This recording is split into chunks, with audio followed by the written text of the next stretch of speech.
I'm going to give it my best go here. And thank you for being with me. So I want to come out of the gate with a question. Who told you?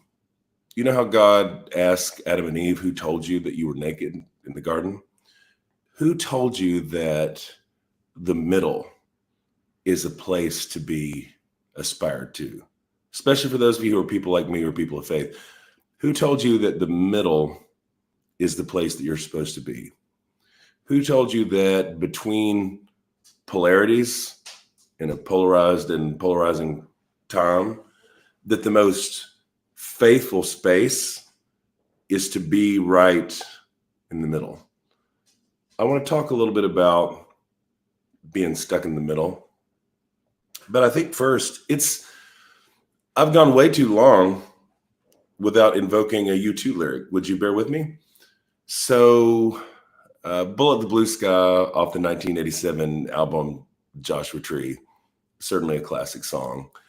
It was born out of Bono and his wife Allie had spent some time in Nicaragua and El Salvador.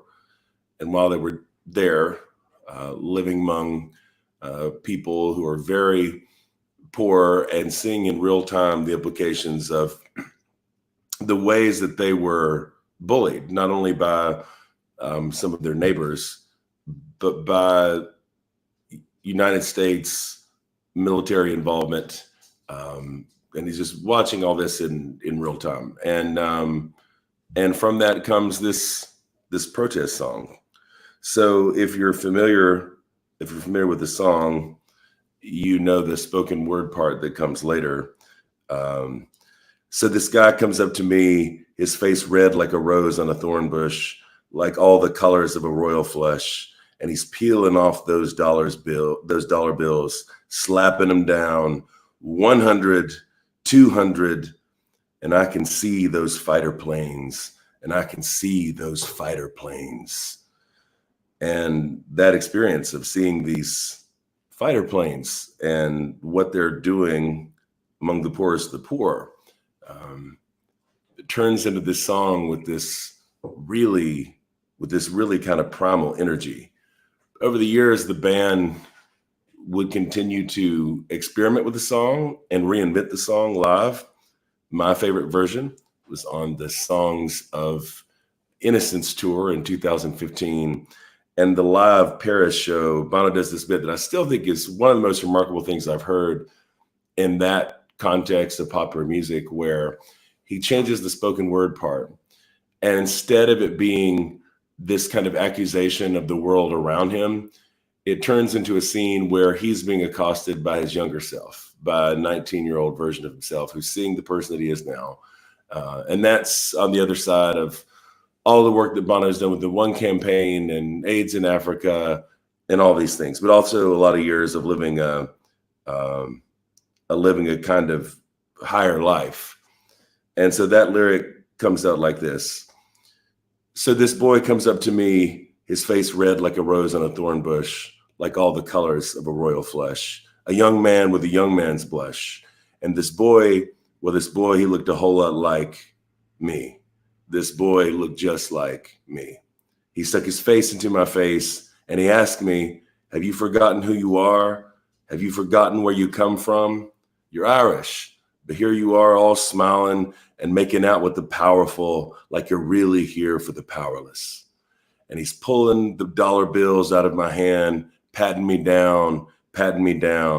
He says, I have way more than I need, way more.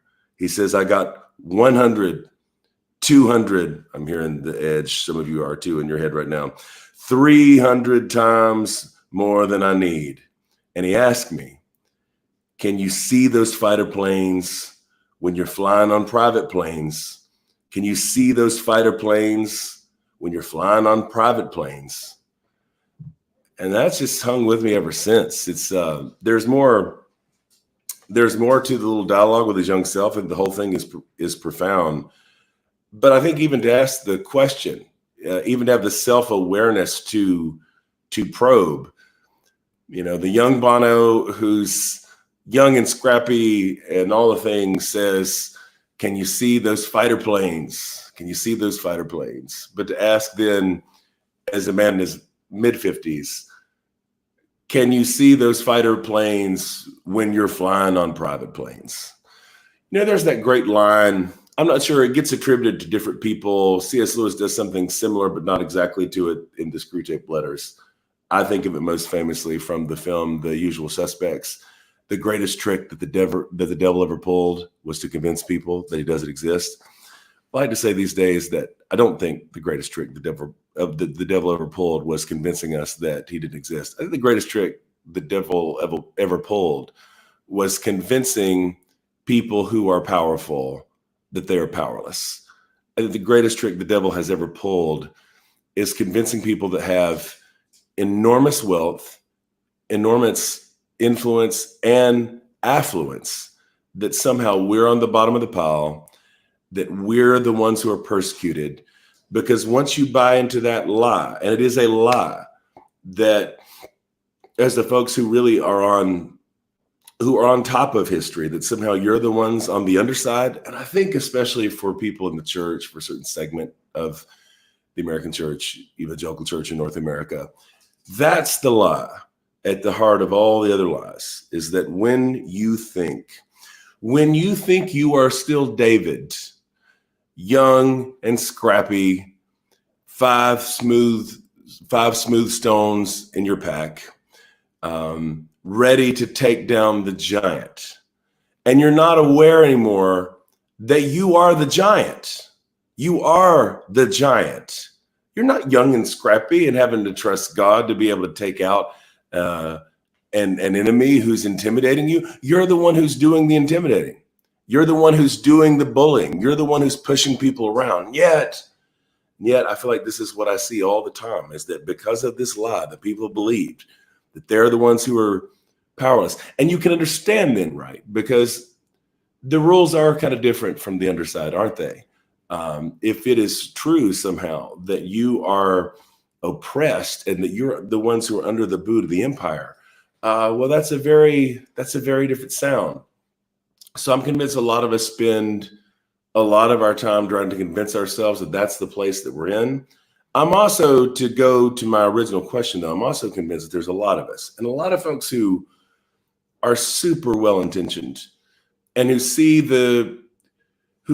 all the polarizing things that are happening in the world and maybe legitimately want to carve out some middle spaces. Look, I cannot stress enough, as a person who pastors a small rural church in the country in a very red area, I imagine a pretty red church in a lot of ways, and have these extraordinary relationships. Like I just see it all the time. I'm absolutely hopeful for the ways that that dialogue can happen and all kinds of transformation can happen in communities on the ground, especially like in local context. I am shockingly hopeful about the kind of bridges that can be built, but I'm still convinced that the posture from which you build those bridges is not one of just kind of being in the middle. And in fact, if you have these alternative ideas that are all toxic in their own way, how is it that being in the middle somehow becomes synonymous with being Christ-like? That's what Jesus would do in some way. Can I get a little preachy with y'all again and look at a couple texts? I feel like a verse that comes up a lot in this spirit, because they're used this way a lot, is from John's Gospel, John chapter 1, verse 14. I'm not going to do any context in that right now. I'll just give you the verse. And the Word became flesh and lived among us, and we have seen his glory, the glory as of a Father's only Son, full of grace and truth. Full of grace and truth. What an extraordinary phrase, full of grace and truth. Now, without doing a deep dive, it's very clear the grammatical construct of that sentence does not put grace and truth in opposition to each other, that the idea is something more like that this is a truth that is rooted in grace. This is a graceful truth. There's nothing in the construction of this sentence that would indicate somehow, well, grace is kind of the ditch over on the left, but Truth is kind of the ditch on the right. And what you need to do is kind of meet in the middle.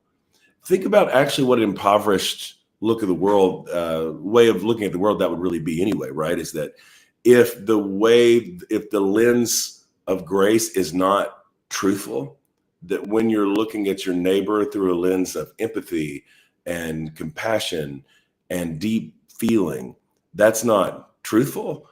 When you speak words that are kind and gracious, when you are meek, when you are loving, that's not what it is to be truthful.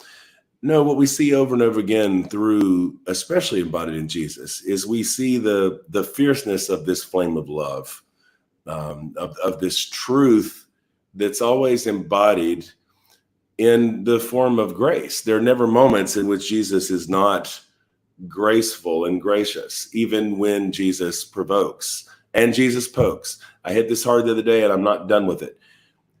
I hear it all the time. But people throw this out casually in conversation and just, I'm sorry, it's just the stupidest and dumbest ways. I heard this in sermons in dumb ways.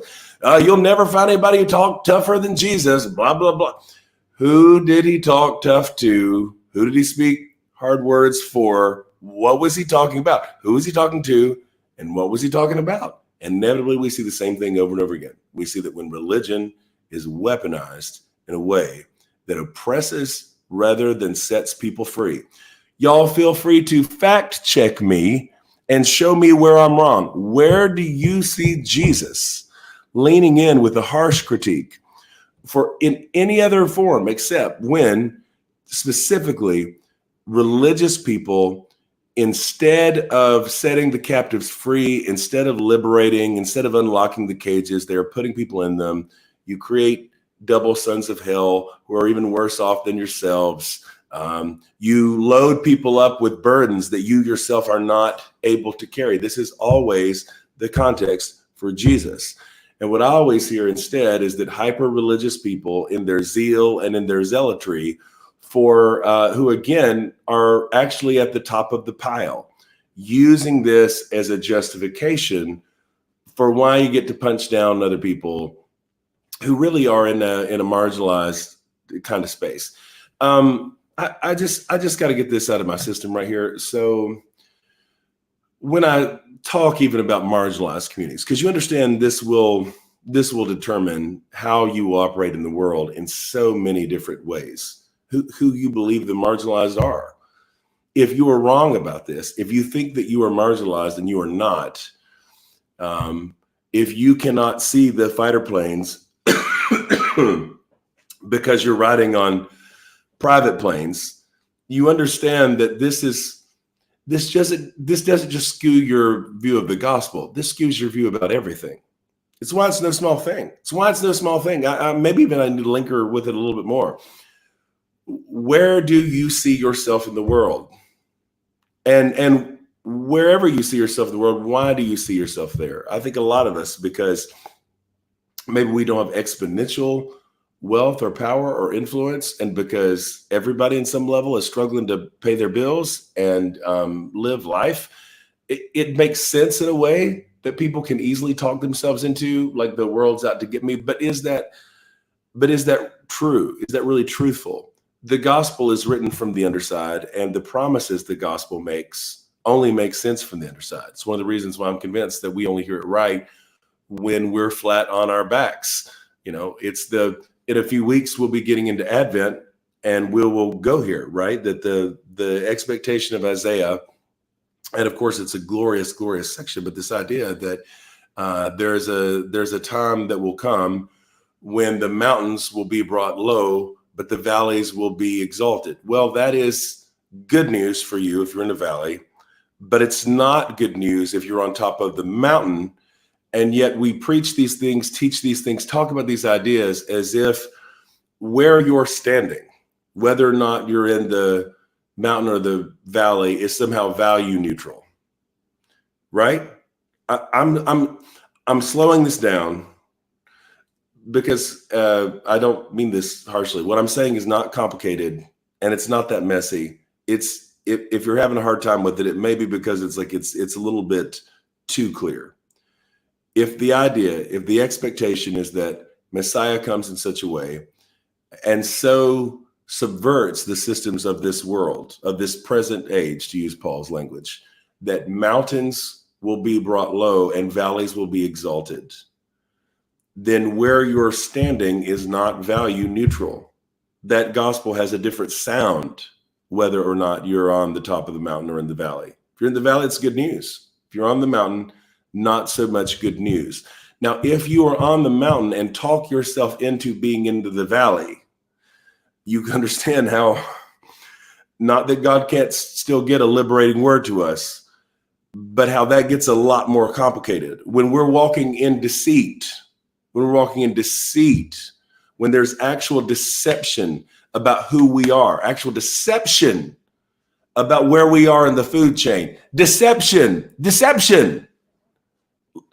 demonic deception, where you can look in the mirror, you can look at your own life, you can look at the world, you can look at your neighbors. And when you talk yourself into this idea that you're the one who's on the underside, and who then are the persecuted, who are the oppressed? Well, it's people like me. And then you can even get to the place to where you see people around you whose lives are on the line, who really are living at risk, who really are the vulnerable. And you actually maybe even talk yourself into thinking that they're your enemy, that they're the ones to be overcome, that they are somehow an obstacle to your own freedom. Not only am I not overstating the case, this is so true. It's so crushingly, devastatingly true. It just breaks my heart. It's one of the reasons why I really want to ask this question so often for folks these days who see the world differently than I do. Okay, I just gave a hour and 15 minutes or so, poured my heart out about sexuality and holiness and all that. If you think I'm wrong about all that, okay, how about this? Could you think that I'm wrong? And could you also still concede that people who are on the margins of our communities do actually live under a sense of actual threat? Could you still see it as that what it would mean for you as a Christian, for those of you who aspire to be Christians, that what loving your neighbor looks like is that you contend for a certain kind of space for other people, even if you don't ideologically agree with them about everything? Could we still agree there are people that need to be protected? For all the folks who, whatever views you have on immigration, refugees, etc., would it be possible to get to a place where you could agree that maybe it's not good to scapegoat all of your problems on a very small segment of people? Like, I'm not trying to find a middle ground. I'm trying to find just a very basic, like, kind of human space. If you're not able to see people in the margins as on the margins, and you place yourself there because of whatever ways you feel misunderstood, and I know, Pat, it's so hard, isn't it, when you're, when you're too right for the left and you're too left for the right, and that sense of being like deeply misunderstood, I understand, can nurture a really active imagination that you are persecuted. I understand that can initiate a really powerful narrative of a whole like persecution complex, but it doesn't mean that it's true. Y'all, the call is not to be in the middle. And if you think I'm overstating the case, once again, for those of you Jesus people, if you're not, that's more than fine. But a lot of the folks I'm talking to, kind of 100% of them would at least ostensibly claim to be. Can you imagine someone, based on the stories we actually read about Jesus in the Gospels, can you imagine anyone sitting around in the first century context saying something like, well, the thing I love about that Jesus, he's right there. He's just right there in the middle. I mean, he's just right there. He's not too much this. He's not too much that. He's just right. I mean, it would be absurd, because everything we see about the life and the witness and the teachings of Jesus is that he's radical. He's radical. He presents a radical alternative to the ways of the world. His community is to be a radical that we call the church. Theoretically, I know.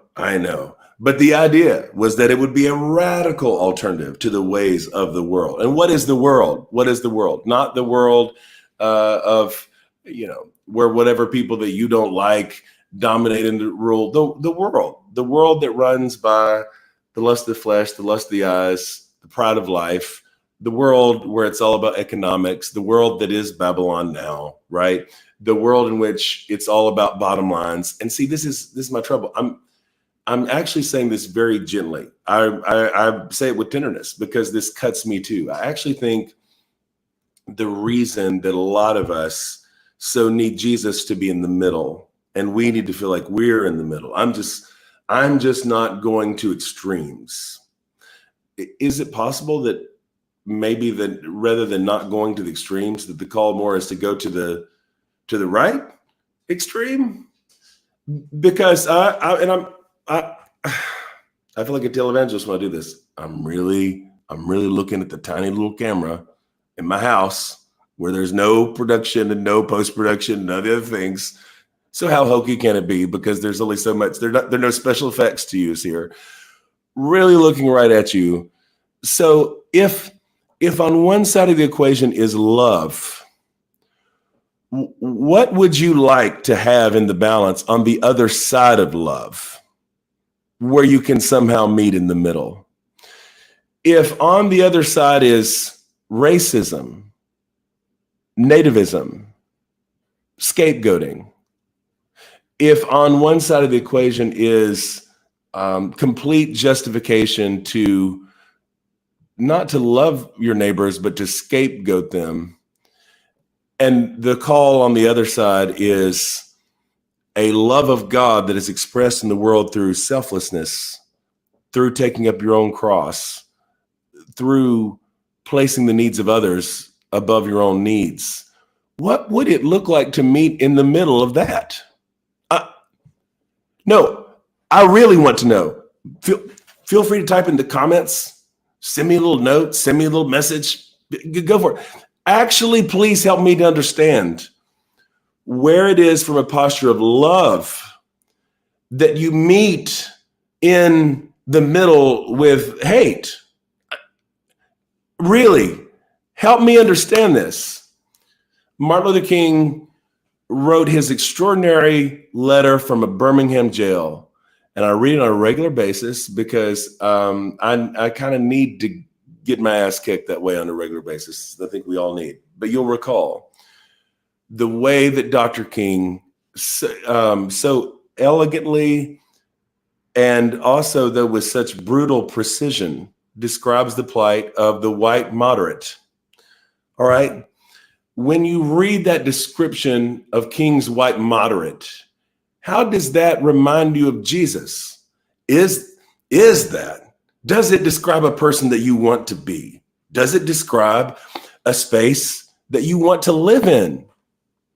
Or also, can you see those fighter planes when you're riding in private planes? How would you even know? How would you even know?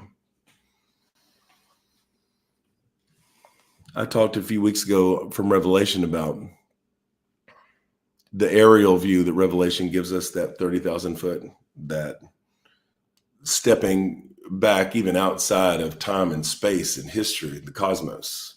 That's one kind of aerial view. But the view out the window of those private planes is not the kind of aerial view I'm talking about. Because the very fact that we ride where we ride, that we sit where we sit, skews our perspective. The fact that the people who are whispering to us this worldview are the ones who own the planes, and their friends the one who own the networks. And I'm trying to behave myself right here. Do you really not understand that how much that skews everything. So I'm just going to say it just like this. I don't know any other way to say it. Everything that's happening politically, I do think Christians are supposed to have a kind of 30,000 foot view on empire. I've done this song and dance a little bit already, and I don't feel like doing the whole thing today. There are all kinds of things about neoliberalism, this world in which so many people who speak within our government have some kind of a corporate sponsor. There's something to be said. But one of the things that I've been saying from 2016 forward, and first got me in trouble then, and I was saying it very gently. It was kind of like, okay, so I sincerely think there can be real disagreement on all kinds of policies that matter, and that can be done in a healthy way. But what we don't get to do is scapegoat our neighbors. I mean, that's the 101 for Christians, right? At least we can concede that. We don't get to scapegoat our neighbors. We don't get to demonize. Okay, you think there should be tougher immigration policy. Okay, but I hear you about the system you think needs to be broken. Can we agree that you don't get to scapegoat refugees? Can we agree that the rhetoric that we use about our neighbors causes them real danger? And here's where I'm just going to do the thing. Like when in the sexuality talk, remember me telling you how God spoke to me, I felt like very definitively, that you don't walk alongside certain people the way you used to because you're afraid that their stories would lead you in places that you would not choose to go. So that's what I see happening here, like over and over, is that some of us just don't have real proximity with people in certain kind of communities because we don't want where their stories would lead us. The reason that I got as impassioned as I did in 2016, I don't care what anybody says about this. It is what it is. The night that Trump was elected, not because I had my faith in Hillary Clinton. I'll just never forget this. I'll never forget how distraught that the waitress was. She said, like, all the guys, these like, most of which had come from Mexico. These guys in the kitchen were all crying and like terrified, and some of them were going home and like, kind of what this would mean. And the next week I'm preaching in Houston, Texas. And as I'm preaching in Houston, I had a line, and for hours that day, people told me these stories about how folks met, and it was like wild. And y'all, this church is a very centrist kind of church that holds people across the spectrum. Members of the Bush family have attended there somewhat consistently over the years. And they're telling me these stories, Black woman in line at Starbucks, somebody throws stuff at her, people throwing out the N-word like this and that. And it's just like coming out of the woodwork. And what I've watched consistently over the years now is that not just presidential elections either, but during election seasons, even sometimes like more local ones, that the rhetoric from a particular direction has gotten so extreme, the implications on the ground. And it's hard to track this scientifically, but I believe it's a real thing. In the last week, my best friends Joel and Tosh, Tosh is Black. Someone, a truck like swerved at her, which is out of her car, like intentionally tried to scare her, yells out the window. Somebody called her mom the N-word here in town. When I think about my friend Elisha and what it means for her as a lesbian in rural Indiana, some of the stuff she's dealt with in recent weeks, the point is that people who are not on the margins, but on the fringes are so empowered right now. They are so empowered. And I won't go into this. Some of the stories Nicole will tell me back in Oklahoma right now. They're so empowered. Radical people are empowered, not the right kind of radicals, because the rhetoric that they hear. And it's part of why I believe so passionately that as much as policies matter and we can and should be able to have nuanced conversations about, policies and what they mean. And that's a lot of spin coming in right now, isn't it? But we have to be able to see what that rhetoric in particular does in the world, the devastation that it brings to real communities that ostensibly Jesus people have to care about. And I don't know how we meet in the middle on those things. And yes, this is why I'm not shy about the fact that not because I'm a Democrat or that I'm passionate about Kamala Harris or any of those kinds of things, that the further one side continues to go into those dangerous ideas that I do believe have a real kind of demonic power to them. They do. They tap into an anger where there's an energy there. There's a crackle that's there that animates people, but it does not come from the Spirit of God. And on some level, it is basic discernment of spirits. I've already taken some time again, so I'm trying to decide how much more I want to do. Can I give you one more bit here? I promise. The guests that are coming the next couple weeks in the conversations, if you're getting tired of hearing me talk, in 2 Kings, there's a story I've thought about a lot the last couple of years. In fact, I keep returning to it because I do think there is a difference between being in the middle and being in the in-between space. And here's what I mean when I say that. So when you occupy the middle, the reason people come to the middle, the reason people try to get to the center is oftentimes because they're trying to escape the conflict. They don't want to get any of it on them. That's why and how they end up in the middle space. I do believe there is an in-between. I do believe there is a kind of prophetic in-between that is a very different kind of space, but it's a place that you go to for very different reasons. So we get this mysterious story in 2 Kings 6, where and there's a lot to this. There's an Aramean attack that is thwarted. King Arab now is perturbed because he knows that Elisha, the prophet Elisha, is kind of reading his mind and reading his mail. So 2 Kings 6, verse 11, the mind of the king of Aram was greatly perturbed because of this. He called his officers and he said to them, "Now tell me who among us sides with the king of Israel." Then one of his officers said, "No one, my lord king. It is Elisha, the prophet in Israel, who tells the king of Israel the words that you speak in your bedchamber." So essentially, kind of amazing, this sort of Holy Ghost spy thing that he's doing. Elisha is hearing the things that the king is saying in his bedchamber. He says, "Go and find where he is, and I will send and seize him." He was told he is in Dothan. So he sent horses and chariots there and a great army. They came by night and they surrounded the city. Surrounded is a word that I'm fond of right now because I think it's what a lot of us feel. And all the more when you're trying to contend for this kind of grace that's rooted in truth, and we don't see those alternatives embodied in the world. It can be a feeling of being surrounded. But they surrounded the city. And when an attendant of the man of God rose early in the morning and went out, an army with horses and chariots was all around the city. So his servant, this is Elisha's servant, said, "Alas, master, what shall we do?" The same question a lot of us are asking right now. What shall we do? What do we do in a moment like this? How do we get clarity? When we're living in a time of unprecedented information, we are taking more information into our brains in a day than people would have in 10 years. And we're overwhelmed by the sheer size and scope of the forces around us. What shall we do?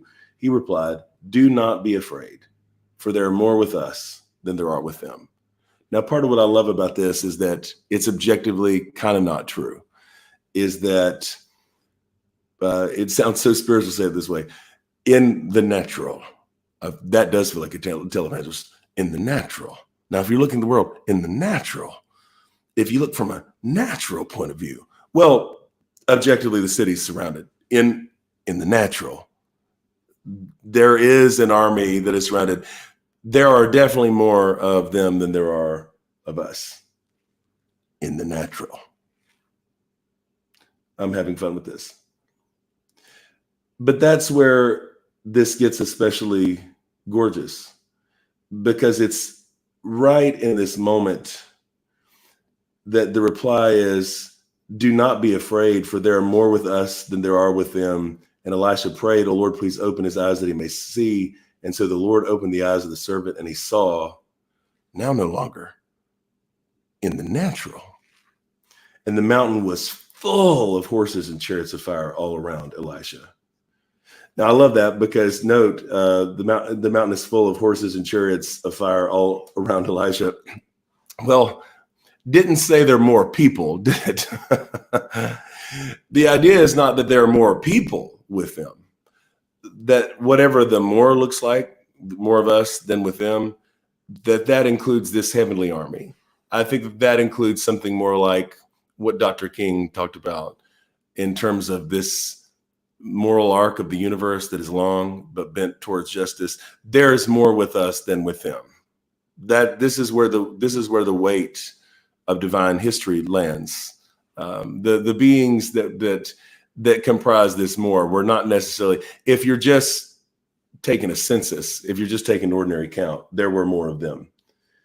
Anyway, when the Arameans came down against him, Elisha prayed to the Lord and he said, "Strike this people, please, with blindness." So he struck them with blindness as Elisha had asked. And Elisha said to them, "This is not the way, and this is not the city. Follow me, and I will bring you to the man whom you seek." And he led them to Samaria. As soon as they entered Samaria, Elisha said, "O Lord, open the eyes of these men so that they may see." The Lord opened their eyes, and they saw that they were inside Samaria. When the king of Israel saw them, he said to Elisha, "Father, shall I kill them? Shall I kill them?" Question a lot of us would be asking if we had a chance with some of our enemies. But he answered, "No. Did you capture with your sword and your bow those whom you want to kill? Set food and water before them so that they may eat and drink, and let them go to their master." So he prepared for them a great feast. After that, they ate and drank, and he sent them on their way, and they went to their master. And the Arameans no longer came raiding. It's a great postscript. The Arameans no longer came raiding into the land of Israel. Well, they effed around and found out, and they did not come raiding after that. So I love that the admonition here is don't kill them, feed them. And the power of Elisha in this particular story is that he is someone who's called to this prophetic in-between. Can you see the difference that the in-between is not a place of escape? The in-between is not a place of hiding.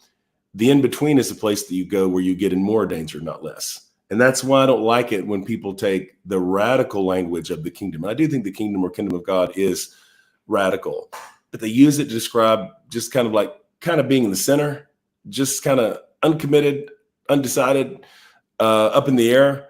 Well, no, because that can become a justification for not taking a stand. What Elisha does is he does take a stand. He stands in between.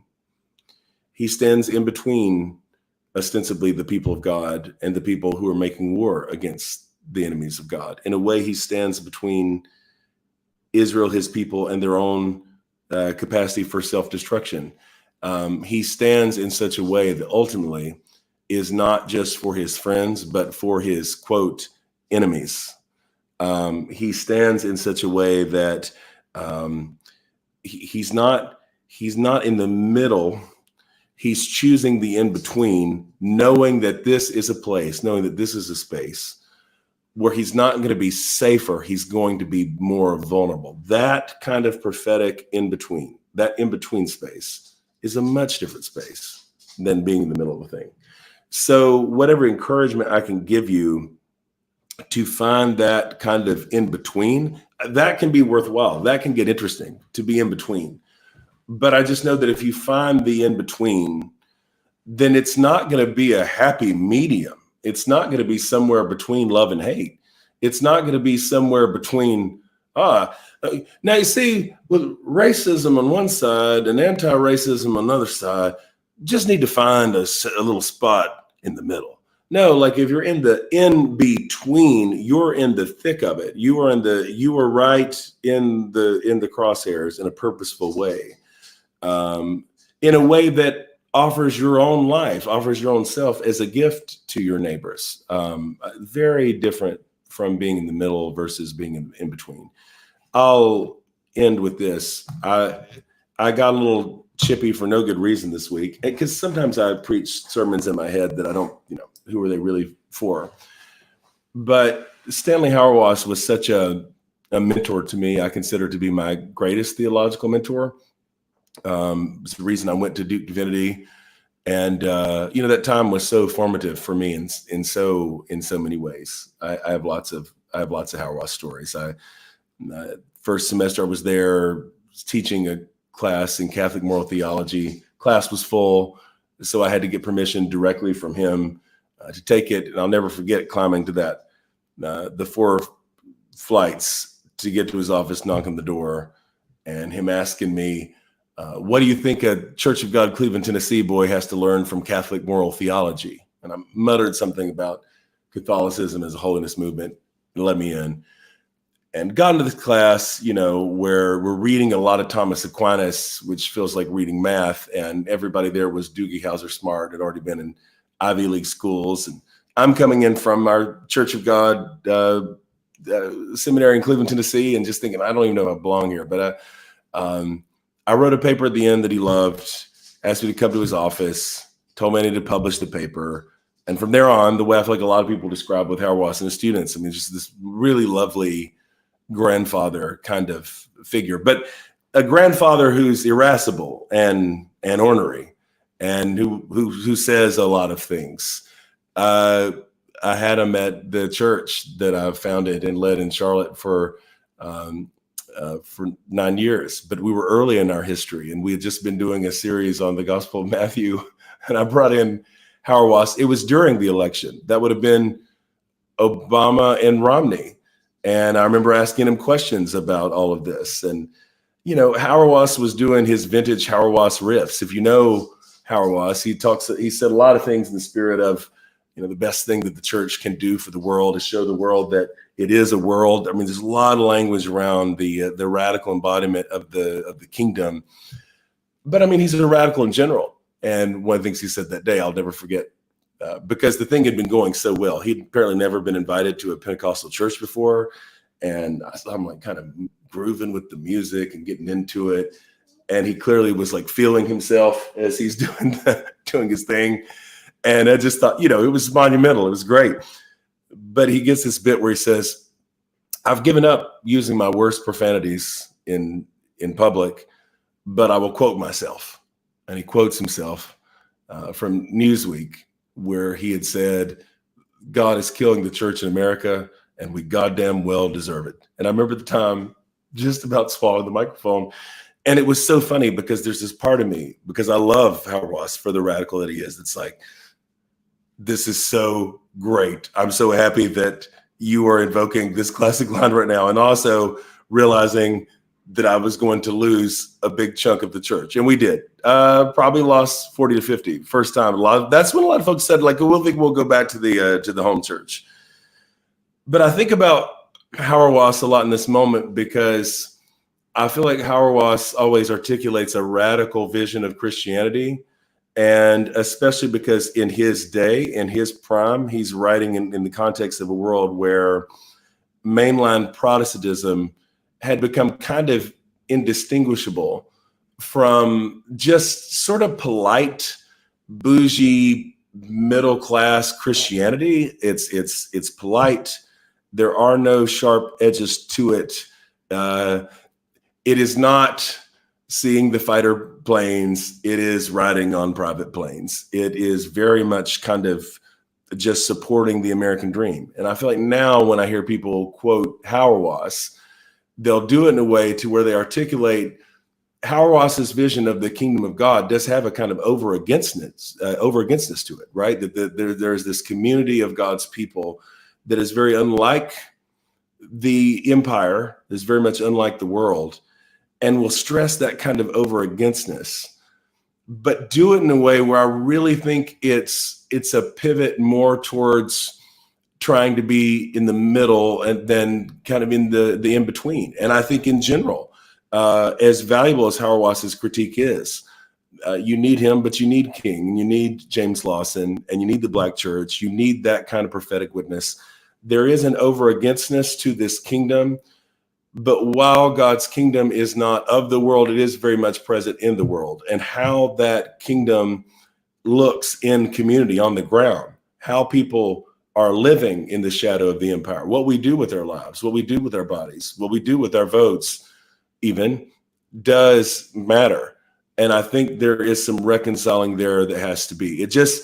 It strikes me as deeply tragic when people, whether it's Hauerwas or Bonhoeffer, don't get me started, Eric Metaxas Bonhoeffer, is a very different Bonhoeffer than Bonhoeffer. And you, so much so that I've turned Metaxas into a verb. It's like, so I'll say like people are metaxing Hauerwas. They're trying, taking all the blood out. And we don't need right now any of these sages to be bloodless in some way. No, we need this fully embodied witness. But I think somehow in the midst of this, we have to stop. We have to break the delusion that those of us who are in a position of power and those of us who are in a position of influence are somehow on the bottom, that we are somehow the ones who are oppressed. That no, our friends and neighbors their real lives are on the line. And that's one of the reasons why, especially in times like this, when the rhetoric is heightened, and I see what it does in places like Oklahoma and rural Indiana, in the real lives of my friends, I don't feel like neutrality is an option. I don't feel like simply being in the middle is an option. And I think part of how I don't want to make this sound like it's an easy litmus test, but I think part of how you're doing it right in terms of this kind of prophetic critique is that, yeah, a lot of the religious folks are going to be riled up. A lot of them are going to be against you because they're not going to want to hear this. Now, it's important, and I think part of what I love about Bono's self-critique, even that song, is that you see an attempt to really grapple with self-awareness. So it's not as simple now that like I'm scapegoating the other side. I am aware that I am complicit in the world that I am building, which is why the only way people of God are able to move in this is we have to lead from a posture of humility and repentance. We start with confession first. And that confessional posture sets a tone that if there's anything that we have to offer, if there's any gift that we have to offer, first and foremost, it's that we repent. We are repentant people. But from that repentant posture, we are able to both repent and still take a stand. We are able to be on our knees and still take a stand. And I think that's something of what it looks like, is from a place of humility, understanding that we play a role in the systems and structures that the world has created and that now we're flourishing off of. We have to be able to own that, and yet not let that keep us from telling the truth about basic realities, to have our heads on straight, to have clarity about who really is at risk, who really is vulnerable. And it's not us. If you're someone like me, it's not me. So that was a whole lot of things. I hope that you can hear this as encouragement to find an in-between rather than in the middle. I hope that you can bravely critique yourself and your place in the empire and in the world, but to do so in a way that doesn't mean you're wringing your hands and sitting around and saying, woe is me, or there's probably nothing I can do, but that actually animates you, that actually pushes you forward to go get in that in-between space, to be willing to stand between. We see it so often in the ministry of Jesus, that where people are coming to throw rocks and Jesus kind of stands in the queues to stand in that place where folks are vulnerable. Again, not standing for Jesus, but standing with Jesus, standing with the vulnerable. That's more than enough preachiness for one day. Thanks for joining me for the Zeitcast. We will do this again real soon. Awful good to be with you, my friends. Hey, Typecast is starting where I'm responding to questions. I probably can do this. I probably can show you. See my typewriter right there? It's ready to go. A regular person, a real person writing real letters to actual people. Imagine that. If you got a question, feel free to drop it into a comment. If on YouTube, drop it into a comment, wherever else. I never say this stuff, and I'm probably supposed to be subscribing, liking, reviews, all that helps. Thank you for joining and hanging around wherever you are. But yeah, send some questions, because I definitely want to have some good dialogue here. Thank you again, friends.